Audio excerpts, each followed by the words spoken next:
Breaking news చూస్తున్నాము. ATM నే దొండగలు ఎత్తుకెళ్లిపోయారు. శ్రీ సత్యసాయి జిల్లా ధర్మవరంలో ఈ ఘటన జరిగింది. అర్ధరాత్రి సమయంలో ఐడిఎఫ్సి ఏటీఎంలో నగదు చోరీకి తొలుత నిందితులు ప్రయత్నించారు. అయితే డబ్బులు రాకపోవడంతో 5 క్వింటాల బరువు ఉన్న ఏటీఎంను వాహనంలో ఎక్కించి పరారయ్యారు. షట్టర్ పలగ్గొట్టి గ్లాస్ డోర్ ను ధ్వంసం చేశారు. నిందితుల కోసం పోలీసులు గాలిస్తున్నారు. ఇదే అంశానికి సంబంధించి మరింత తాజా సమాచారం మా కరెస్పాండెంట్ రామాంజనేయులు ఫోన్ ద్వారా అందిస్తారు. రామాంజనేయులు.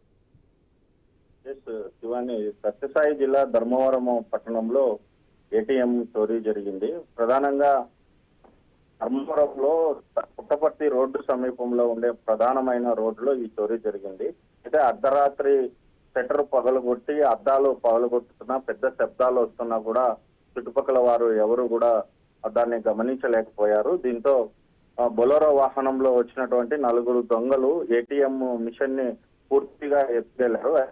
మొదట నగదు తీయడానికి ప్రయత్నించినట్లుగా పోలీసులు అనుమానిస్తున్నారు. అయితే ఆ నగదు తీసుకోవడానికి అవకాశం లేకపోతే మొత్తం రాడ్లతో మిషన్ ని లేపేసి ఆ మిషన్ ని బండిలో వేసుకొని వెళ్లిపోయారు. అయితే సీసీ ఫుటేజ్ ఆధారంగా ఆ వాహనం అనంతపురం వైపు వెళ్లినట్లుగా పోలీసులు గమనిస్తున్నారు.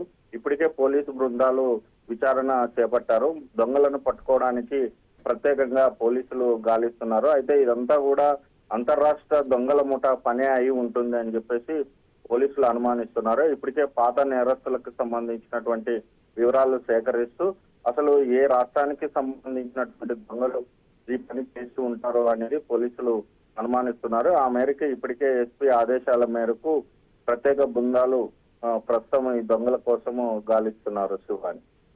Right, thank you Ramanjaneyulu. ATM నే దుండగులు ఎత్తుకెళ్లిపోయారు. శ్రీ సత్యసాయి జిల్లా ధర్మవరంలో ఈ ఘటన జరిగింది. అర్ధరాత్రి సమయంలో ఐడిఎఫ్సి ఏటీఎంలో నగదు చోరీకి తొలుత నిందితులు ప్రయత్నించారు. డబ్బులు రాకపోవడంతో 5 క్వింటాల బరువు ఉన్న ఏటీఎంను వాహనంలో ఎక్కించి పరారయ్యారు. షట్టర్ పలగ్గొట్టి గ్లాస్ డోర్ ను ధ్వంసం చేశారు. నిందితుల కోసం పోలీసులు గాలిస్తున్నారు.